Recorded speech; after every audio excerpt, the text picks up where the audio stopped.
আমি বলি প্রিয় ভাইরা আমার, আপনারা যখন স্লোগান দিবেন, আপনারা যখন জয়গান গাইবেন, আপনারা যখন কোনো বিষয়ে নিজের গলা কাটায় আওয়াজ দিবেন, সেই আওয়াজ আল্লাহর জন্য দেওয়ার চেষ্টা করবেন।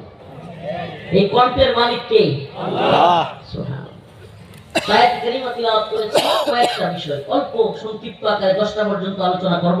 এরপর একজন ভালো আলোচক আছেন, আমাদের নেত্রকোনারই সন্তান, নেত্রকোনার গর্ব। আজকে দুই আলোচক, নেত্রকোনা হযরত মাওলানা মুফতি সালমান ফারসি দামাত বারাকাতুহু, উনি ভালো আলোচনা করেন, ওনার আলোচনা শুনবেন ইনশাআল্লাহ শেষে।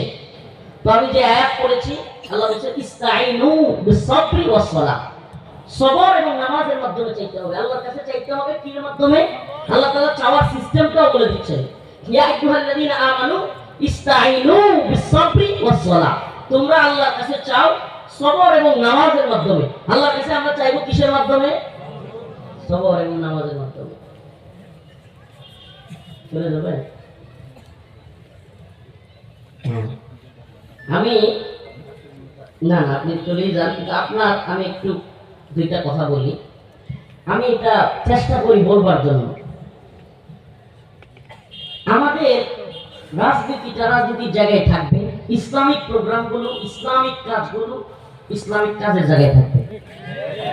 এটা কেন বললাম? আমি আজকে একটা এইখানে ঠিক এখানে একটা রুমে ঢুকতেছি, এর আগে দেখলাম মোটরসাইকেলে কতগুলো ছেলে সুরাম দিয়ে আসতেছে, দানের শীষের পক্ষে ভোট চাইতেছে। তখন আমি এদেরকে থামাইছি, থামাই বলছি, শোনো ভাই, এটা ইসলামিক প্রোগ্রাম, এটা ভোটের জায়গা না।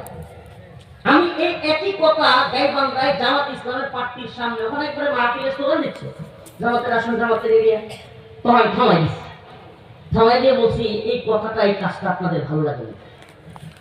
যদি আপনারা একপাক্ষিক হন, যেখানে বিএনপি শক্তি বেশি ওখানে বিএনপি ভোট চাইবে মাহফিলে, আর যেখানে আপনাদের শক্তি বেশি আপনারা ওখানে ভোট চাইবেন, আপনাদের প্রতি আমাদের প্রত্যেকের প্রতি বিনীত